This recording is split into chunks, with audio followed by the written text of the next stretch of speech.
Good morning class. अभी तक मुझे मेरे साथ जो मैंने गूगल क्लासरूम बनाया था उस पर आपको केमिकल रिएक्शन इंजीनियरिंग के शुरुआत के जो इनिशियल के बेसिक कॉन्सेप्ट्स हैं उन सब के नोट्स और उन सब के कुछ लिंक शेयर किए थे जो आप लोगों ने शायद स्टडी कर लिए होंगे। बट आज मैं क्या चाहती हूँ कि मैं एक वीडियो के थ्रू आपको सारा बेसिक कॉन्सेप्ट क्लियर करूँ ताकि आप लोगों को विजुअल मैथड से भी वो चीज़ क्लियर हो जाएगी, तो आपके लिए बेसिक कॉन्सेप्ट को समझने में बहुत ही ईजी होगा। तो आज हम जो स्टडी करेंगे वो सबसे पहले फर्स्ट यूनिट की जो कि केमिकल रिएक्शन इंजीनियरिंग। तो ये नाम से देखो आप लोगों को क्लियर हो जाएगा कि what does chemical reaction engineering means. Chemical reaction engineering का मतलब कि हम केमिकल इंडस्ट्री में काम करते हैं, केमिकल इंजीनियरिंग क्लियर कर रहे हैं, तो ऑब्वियसली सारे जो प्रोसेस होता है, जो भी प्रोडक्ट फॉर्म होता है वो किसी न किसी रिएक्शन के थ्रू ही फॉर्म होता है। तो इसलिए हम इस सब्जेक्ट को पढ़ना बहुत ही इंपॉर्टेंट है। बट जैसे हम लोगों ने हीट ट्रांसफर भी पढ़ा है स्टडी लास्ट सेमेस्टर में, या मास ट्रांसफर भी स्टडी किया है, तो हमेशा हम क्या देखते हैं कि जब भी कोई सब्जेक्ट को बेसिक कॉन्सेप्ट से शुरू करते हैं, स्टार्ट करते हैं पढ़ना, तो फर्स्ट चीज़ तो ये होती है कि वो जैसे केमिकल रिएक्शन क्या है, या फिर हीट ट्रांसफर है तो हीट ट्रांसफर क्या होता है। बट ऑब्वियसली जो भी हीट ट्रांसफर हो रहा है या कोई रिएक्शन हो रही है वो किसी न किसी एक कंटेनर में कह लो या किसी न किसी इक्विपमेंट में होती है। तो हीट ट्रांसफर में जब जिस इक्विपमेंट में हीट ट्रांसफर होता है या हीट एक्सचेंज होता है उसे हम हीट एक्सचेंजर कहते हैं। सिमिलरली केमिकल रिएक्शन में जो भी रिएक्शंस किसी रिएक्टर में या किसी इक्विपमेंट में होगी उसे हम क्या कहेंगे, केमिकल रिएक्टर्स। तो बेसिकली केमिकल रिएक्शन इंजीनियरिंग दो पार्ट्स में हम डिवाइड कर सकते हैं। First is all about the reactions, कि रिएक्शंस क्या होती हैं, कैसे होती हैं, एक रिएक्शन को या एक प्रोडक्ट को फॉर्म करने में रिएक्टेंट जो होते हैं वो आपस में कैसे एक दूसरे से मिलते हैं या एक दूसरे से रिएक्ट करके एक प्रोडक्ट को फॉर्म करते हैं। और सेकंड जो सेक्शन होगा इस सब्जेक्ट का वो होगा ऑल अबाउट द रिएक्टर्स, कि अगर कोई रिएक्शन हो रही है तो वो जिस इक्विपमेंट में हो रही है वो इक्विपमेंट कैसा है, उसका स्ट्रक्चर कैसा है, उसका काम करने का या वर्क करने का जो प्रिंसिपल मॉडल है वो कैसा है, ये सब हम स्टडी करेंगे इस पूरे सब्जेक्ट में। पर पहले जो हमारा मेन फोकस है वो रिएक्शंस पे है, और आगे जो 2-3 मिनट के बाद जो हम स्टडी करेंगे वो होगा रिएक्टर्स के ऊपर। तो मैं जो आप लोगों को क्लियर करना चाहती हूँ वो रिएक्शन। तो सबसे पहले रिएक्शन से हमें ये समझना होगा कि एक केमिकल टिपिकल जो प्रोसेस होता है किसी भी इंडस्ट्री में हो, चाहे वो सोप मैन्युफैक्चरिंग में हो, चाहे वो अल्कोहल मैन्युफैक्चरिंग में हो, हर किसी में जो टिपिकल केमिकल प्रोसेस होता है उसमें क्या क्या स्टेप्स इन्वॉल्व होते हैं। तो सबसे इम्पॉर्टेंट जो है वो 3 स्टेप्स होते हैं, क्योंकि हमें कोई भी प्रोडक्ट फॉर्म करना होगा तो हमारे पास क्या प्रेजेंट होगा, रॉ मटेरियल, या जिसे हम रिएक्टेंट भी कहते हैं। वो रिएक्टेंट से हमें प्रोडक्ट बनाने के लिए जो स्टेप्स लगेंगे वही एक केमिकल टिपिकल प्रोसेस होगा। अब वो स्टेप्स क्या होंगे, वो बेसिकली 3 स्टेप्स होते हैं। First is known as physical treatment step,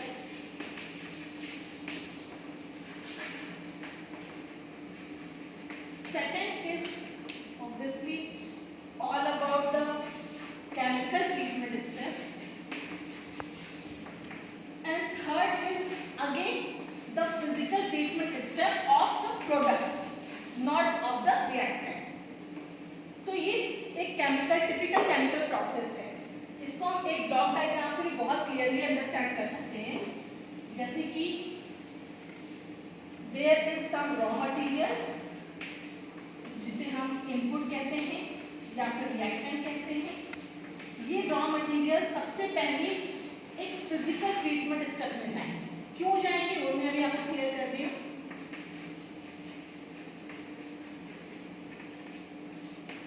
वो इसलिए किसी भी मटेरियल की या किसी भी रिएक्टेंट की फिजिकल अपीयरेंस क्या है, जैसे आप प्रेजेंट है, आपका जो बॉडी है या लैंग्वेज है, आपकी आईज, आपकी नोज है, ये आपका एक फिजिकल स्ट्रक्चर बता रहा है।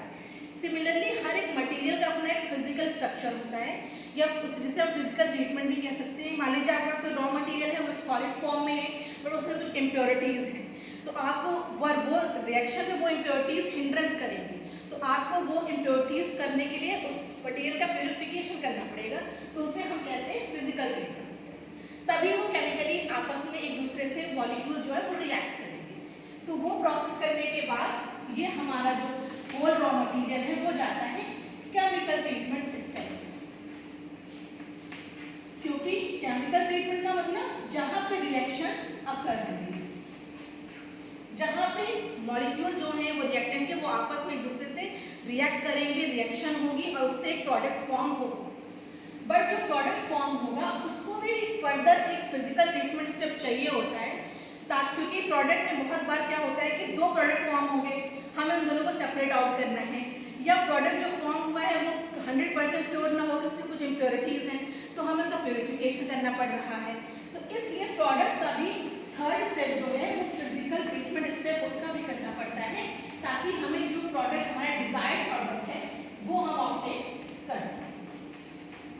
And after that we get the product, हमारा प्रोडक्ट हमारा डिजायर्ड प्रोडक्ट। और यहाँ पे अगर कुछ ऐसा मटेरियल है जो कि हमारा डिजायर्ड नहीं है तो वो रिसाइकल होके फिर से फर्स्ट फिजिकल ट्रीटमेंट स्टेप में चला जाता है, ताकि हमें उसका फिर से फिजिकली ट्रीटमेंट करें एंड देन फिर वो केमिकली ट्रीट होगा और रिएक्ट करेगा और कुछ ना कुछ प्रोडक्ट को फॉर्म करेगा।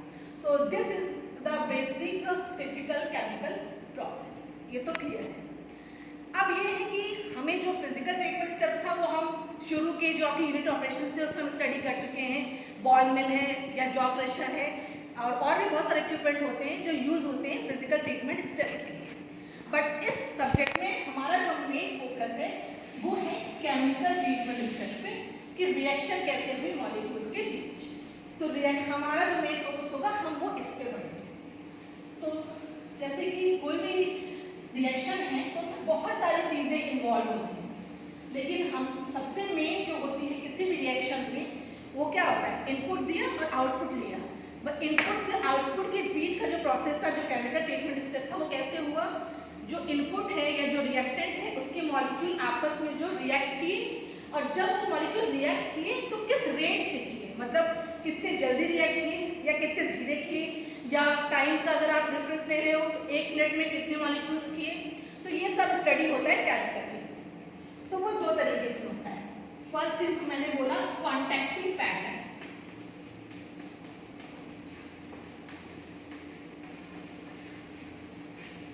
कॉन्टैक्टिंग पैटर्न का मतलब कि कैसे दो मॉलिक्यूल्स आपस में एक दूसरे से रिएक्ट कर रहे हैं या कांटेक्ट कर रहे हैं। कांटेक्ट का मतलब जैसे ये एक है सॉलिड मटेरियल, वुड का बना है, वुड के मॉलिक्यूल्स होंगे। अगर ऑब्वियसली इसमें कोई रिएक्शन नहीं हो रही है, बट एक एग्जांपल लो तो इसके मॉलिक्यूल्स आपस में अटैच हैं, तो अगर इसको रिएक्ट कराना है किसी चीज से, या ये चॉक है, इसके मॉलिक्यूल्स ही कैसे बना था, कैल्शियम ऑक्साइड से। तो कैल्शियम ऑक्साइड के जो आपस के मॉलिक्यूल हैं वो कैसे एक दूसरे से कांटेक्ट कर रहे हैं, कितने जल्दी मिक्स हो रहे हैं एक दूसरे से, कहीं एग्रीगेट तो नहीं बना ले रहे हैं या कहीं क्लम्प तो नहीं हो जा रहे हैं। तो ये सब हम स्टडी करते हैं कि कॉन्टैक्टिंग पैटर्न, क्योंकि कॉन्टैक्टिंग पैटर्न पे डिपेंड करेगा कि रिएक्शन कैसे होगी। अगर वो बहुत अच्छे से एग्रीगेट हो जाएंगे तो फिर रिएक्शन का अलग इफेक्ट होगा, या वो क्लम्प बना लेंगे तो रिएक्शन का अलग होगा। तो ये सब स्टडी होता है कि कॉन्टैक्टिंग पैटर्न, कि how the molecules connect with each other and react and form a product.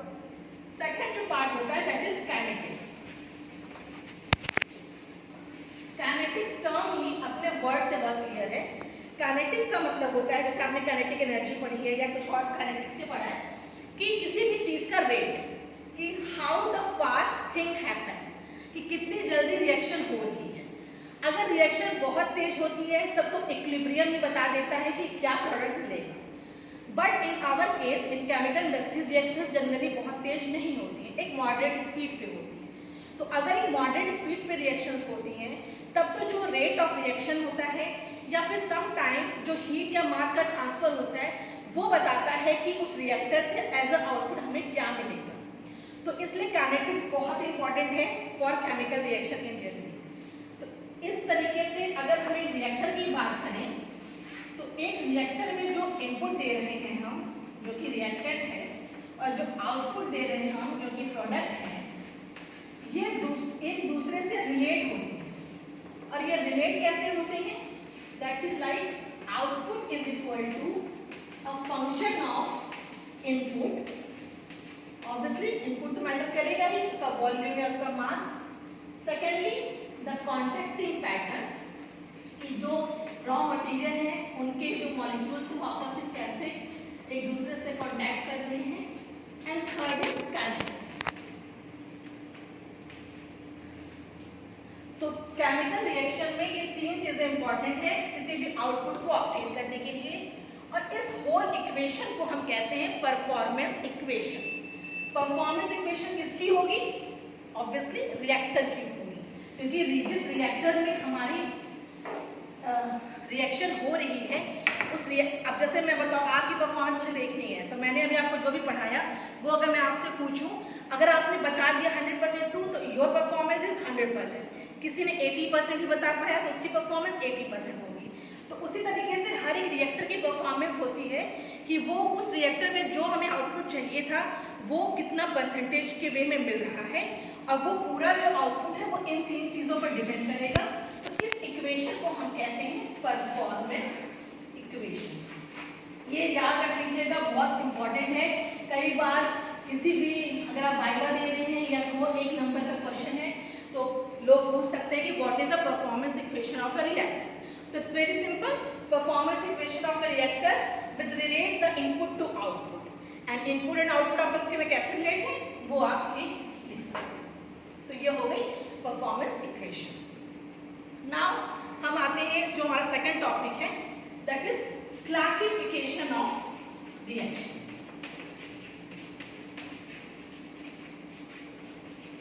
अब आप बोलोगे क्लासिफिकेशन मतलब टाइप्स ऑफ रिएक्शन। अब ब्रॉडली क्या है कि रिएक्शंस बहुत तरीके की होती हैं, हम उन्हें अलग अलग वे में बहुत तरीके से ही क्लासीफाई कर सकते हैं, बट जो सबसे बेसिक है, सबसे बेसिक स्पेशली आपके और इस सब्जेक्ट के पॉइंट ऑफ व्यू से, that is on the basis of the phases. अब फेज क्या होती है सबको पता है, बहुत बार पहले भी पढ़ा चुके हैं कि फेज किसी भी मटेरियल की जो एक अवस्था जिस फॉर्म में वो प्रेजेंट होता है, सॉलिड में, लिक्विड में या गैस में, वो उसकी फेज कहलाती है, उसकी अवस्था कहलाती है। तो अकॉर्डिंग टू फेज अगर हम रिएक्शंस को क्लासीफाई करें तो वो दो तरीके से होती हैं। First one is homogeneous and second one is heterogeneous. आप लोग ये भी बहुत बार पढ़ चुके हैं, फिर भी मैं एक बार क्लियर कर देती हूँ। होमो का मतलब ही होता है सेम, हेट्रो का मतलब होता है डिफरेंट। तो जब किसी रिएक्शन में जो भी रिएक्टेंट्स हैं और जो भी प्रोडक्ट हैं वो सारे अगर सेम फेज में हों, अगर सॉलिड है तो सॉलिड, लिक्विड है तो लिक्विड, या गैस है तो गैस, बट सारे अगर एक रिएक्टेंट है या दो है या तीन है तो सारे रिएक्टेंट और जितने भी प्रोडक्ट फॉर्म हो रहे हैं वो सारे अगर सेम फेज में हों तो उसे हम क्या कहते हैं? Homogeneous reaction. और इसके बिल्कुल कॉन्ट्ररी, अगर वो सारे एक फेज में ना हो, एक से ज़्यादा, दो में भी कभी कभी तीन फेजेस अगर प्रेजेंट हो, जैसे मान लो अगर एक रिएक्शन हो रही है like A plus B is giving a product B, तो may be A solid state में, B लिक्विड में, प्रोडक्ट में भी सॉलिड लिक्विड इसमें भी हो सकता है, बट एक से ज़्यादा फेजेस प्रेजेंट हो गए तो इस टाइप की जो रिएक्शन होंगी जहाँ एक से ज़्यादा फेज प्रेजेंट है उसे क्या कहेंगे? Heterogeneous reaction. इसके अलावा कैसे क्लासीफाई कर सकते हो रिएक्शंस की? उसके भी बहुत तरीके हैं। एक तो होता है on the basis of catalysis. Catalyst क्या होता है सबको पता है? कैटालिस्ट वो होते हैं जो किसी भी रिएक्शन के रेट को इफेक्ट करते हैं। अब वो दो तरीके से हो सकता है, कैटालिटिक एंड नॉन कैटालिटिक। मतलब कि ऐसी रिएक्शन जिसमें कोई कैटालिस्ट यूज हो रहा है तो उसे हम क्या कहेंगे? Catalytic reaction. और ऐसी जिसमें कोई भी कैटालिस्ट नहीं यूज हो रहा है, नॉर्मल जो हमारे पास रिएक्टेंट प्रेजेंट है वही आपस में रिएक्ट कर रहे हैं, कोई भी एक्स्ट्रा चीज उन्हें या एक्स्ट्रा मटेरियल नहीं यूज किया जा रहा है उनके रेट ऑफ रिएक्शंस को इन्फ्लुएंस कह लो करने के लिए, उससे क्या कहेंगे? Non catalytic. इसके अलावा हम किस और बेसिस होता है, वो भी बहुत टाइप है, जिसे हम कहते हैं like single reactions and multiple reactions. ये क्या है? नाम से क्लियर है। सिंगल रिएक्शन का मतलब ऐसा प्रोसेस जहाँ केवल एक रिएक्शन हो रही हो, लाइक कि ए से कोई प्रोडक्ट बी फॉर्म हो रहा है या ए प्लस बी दो रिएक्टेंट है जो प्रोडक्ट बी को फॉर्म करते हैं। बट मल्टीपल क्या है कि कोई एक रिएक्शन हो रही है ए से बी, कहीं पे उसी के साथ साथ एक रिएक्शन हो रही है, कुछ बी से पी बन रहा है या फिर बी से ही कोई और अलग प्रोडक्ट आर फॉर्म हो रहा है। मतलब एक से ज़्यादा, मल्टीपल का मतलब एक से ज़्यादा। तो जहाँ पे किसी रिएक्टर में एक से ज़्यादा रिएक्शन हो रही है प्रोडक्ट को फॉर्म करने के लिए, वो रिएक्शंस क्या होती हैं? Multiple reactions. ऐसे ही और भी टाइप्स हैं, और भी क्लासिफिकेशन है रिएक्शंस के, जिसे हम कहते हैं जैसे series reactions, and second one is parallel reactions. Series का मतलब क्या हुआ कि एक रिएक्टेंट था A, उससे हमें एक प्रोडक्ट मिल रहा है P, और वो प्रोडक्ट फर्दर एक नया प्रोडक्ट फॉर्म कर रहा है R। बट सारा जो है वो एक ही लाइन में चल रहा है, एक सीरीज में चल रहा है, और एक दूसरे पर डिपेंड कर रही है चीजें। अगर P फॉर्म होगा तभी R फॉर्म होगा, तो इसलिए इस टाइप की रिएक्शन को क्या कहते हैं? Series reaction. पैरेलल का मतलब क्या है कि A से प्रोडक्ट फॉर्म हो रहा है P, एक अलग रिएक्टेंट है B जिससे प्रोडक्ट फॉर्म हो रहा है S। आपस में डिपेंड नहीं कर रहे हैं ये प्रोडक्ट, P को बनने के लिए केवल A चाहिए और S को बनने के लिए केवल B चाहिए, बट एक साथ और एक ही टाइम पे हो रहे हैं किसी रिएक्टेंट में, सॉरी किसी रिएक्टर में, तो उस टाइप के रिएक्शन को कहते हैं पैरेलल रिएक्शंस। अब जो सबसे एक बेसिक है, जो सबसे इंपॉर्टेंट भी कह लो, होमोजेनियस हेटेरोजेनियस के बाद जो रिएक्शंस का क्लासिफिकेशन है वो बेस्ड है उनकी स्टोइकियोमेट्री पे, जिसे हम कहते हैं elementary reactions and non elementary reactions. But पहले मैं आपको क्लियर करूं कि स्टोइकियोमेट्री क्या होती है। सबने पढ़ा होगा, बट फिर भी मैं एक बार आपको ब्रश अप कर रही हूँ आपकी इनिशियल नॉलेज को। स्टोइकियोमेट्री का मतलब अगर एक रिएक्शन है जिसमें दो रिएक्टेंट A और B हैं, प्रोडक्ट B फॉर्म कर रहे हैं, तो हाउ मच मोल्स, या हाउ मोल्स का मतलब है वॉल्यूम या कॉन्सेंट्रेशन, मोल्स का मतलब जैसे मैं इसे ऐसे लिखूं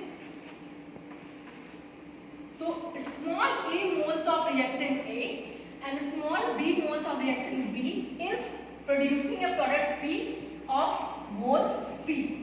तो ये जो small a, b और p है, ये अपने अपने रिएक्टेंट या अपने प्रोडक्ट के रिस्पेक्टिव स्टोइकियोमेट्रीज हैं जो यूज हो रही है रिएक्शन में।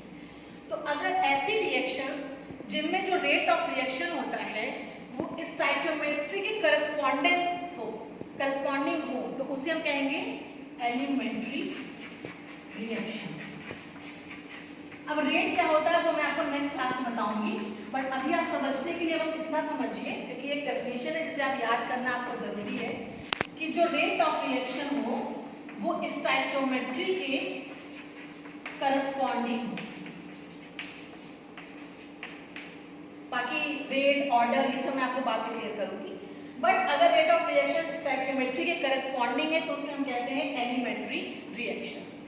बट ऐसी रिएक्शंस जिसमें जो रेट ऑफ रिएक्शन जो है वो स्टोइकियोमेट्री के करस्पॉन्डिंग ना हो, तो उसे हम कहेंगे नॉन एलिमेंट्री रिएक्शन, जहाँ पे -RA is not equal to this, may be something else, कुछ भी हो सकता है, वो यहाँ पे हो सकता है कि 3 हो, 4 हो, कुछ भी रैंडम, बट वो हम जज नहीं कर सकते। उसके लिए बहुत सारे रिसर्च और बहुत सारे प्रैक्टिकल्स करने पड़ते हैं, तब वो हमें पता चलता है कि उस रिएक्शन का रेट क्या है।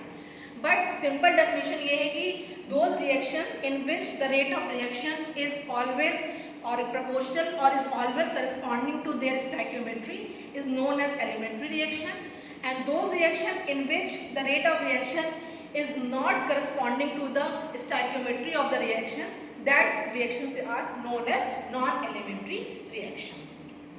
तो आई होप कि इतना इस क्लास में काफ़ी क्लियर है आपको अंडरस्टैंड करने के लिए। आप इस वीडियो के थ्रू जाइए, समझिए, कोई भी क्वेरी हो वो आप गूगल क्लासरूम पे अपना पोस्ट कर सकते हैं।